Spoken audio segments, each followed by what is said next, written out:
It's 1979, and somewhere in a Hollywood screening room, a studio executive is having the worst day of his career. He's not watching the movie that will terrify audiences worldwide. He's living through the nightmare of explaining to his boss why they greenlit a film featuring a biomechanical alien that looks like it was designed by someone's deeply disturbed subconscious. This is the story of how Alien didn't just revolutionize horror, it gave an entire industry panic attacks. Our tale begins with Dan O'Bannon, a screenwriter who had just survived the spectacular collapse of Alejandro Jodorowsky's Dune, a project so ambitious it made Citizen Kane look like a student film. O'Bannon was broke, bitter, and suffering from Crohn's disease, which basically meant he felt like something alien was eating him from the inside. So naturally, he decided to write about it. Along with Ronald Shusett, O'Bannon pitched their concept with 3 words that would change cinema forever: Jaws in space. Now, if you're thinking that sounds like the kind of pitch that gets you escorted from the building by security, you'd normally be right. But this was the late 70s, and Star Wars had just proven that space movies could print money faster than the Federal Reserve. The script's early working title was Star Beast, which sounds like a garage band that never booked a second gig. Thankfully, someone with a functioning brain cell noticed that Alien appeared on every page of the script and suggested maybe, just maybe, that might make a better title. 20th Century Fox bit, and suddenly their B-movie setup had A-level ambition. They had exactly one condition: keep the budget reasonable. This was Hollywood's version of saying, go ahead and build a rocket ship, but try to keep it under $100 million. Enter H.R. Giger, a Swiss artist whose work looked like what would happen if nightmares could paint. Giger specialized in biomechanical horror. Think robots. But if robots were designed by someone who really, really hated the human reproductive system.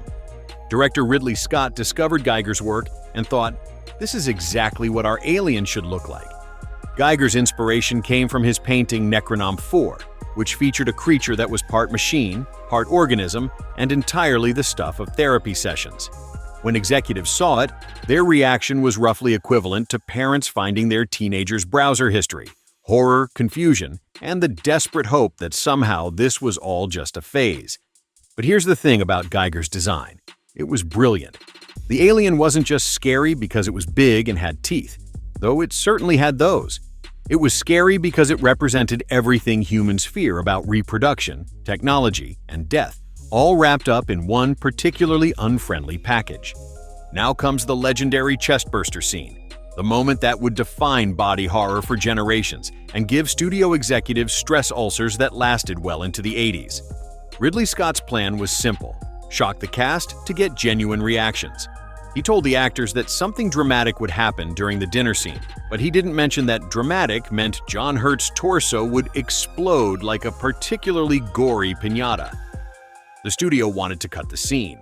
They thought it was too intense, too graphic, too likely to make audiences lose their lunch and demand refunds. Scott's response was essentially, "Over my dead body," which, given the circumstances, was either very brave or very poor word choice. The actors' reactions were real because nobody expected the sheer volume of blood that would spray everywhere. Veronica Cartwright got hit with so much gore that her shock was less acting and more genuine trauma.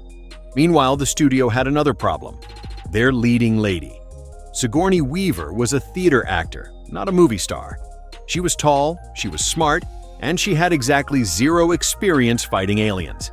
But Scott saw something the suits didn't. This wasn't fate beaming light on a chosen one. It was a competent adult following the rules and refusing to die for corporate policy. Weaver brought a gravity to Ripley that transformed her from final girl stereotype into something entirely new: an action hero who happened to be female, rather than a female trying to be an action hero. When the protocols failed, she grabbed the flamethrower and handled business personally. No screaming, no torn nightgowns, just professional-grade alien extermination. The corporate horror subplot was almost as scary as the alien itself. The Weyland-Yutani Company valued the alien specimen more than human lives, which meant the real monster was late-stage capitalism with a xenomorph hobby. It was workplace horror taken to its logical extreme, where employee expendable wasn't just corporate policy, it was literally written into the mission parameters. When Alien hit theaters, it didn't just succeed, it redefined what success looked like. The movie that studio executives thought might end careers instead launched them. It won the Oscar for visual effects, proving that nightmare fuel, when properly refined, becomes awards season gold. The film's influence spread through Hollywood like an alien parasite. Suddenly, every horror movie needed a strong final girl. Every sci-fi film needed grimy, lived-in environments, and every monster needed a life cycle more complicated than tax law. Alien proved that audiences were hungry for something more sophisticated than teenagers getting picked off at summer camp. They wanted their horror psychological, their heroines competent, and their monsters to represent something deeper than just big scary thing with teeth.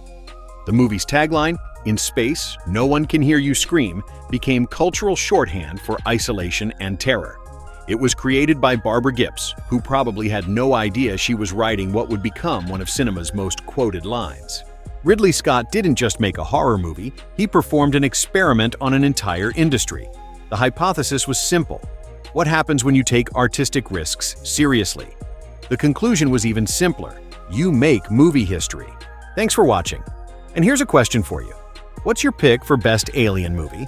Are you Team Original Masterpiece, Team Aliens Action Sequel, or are you one of those brave souls defending the later entries? Let me know in the comments.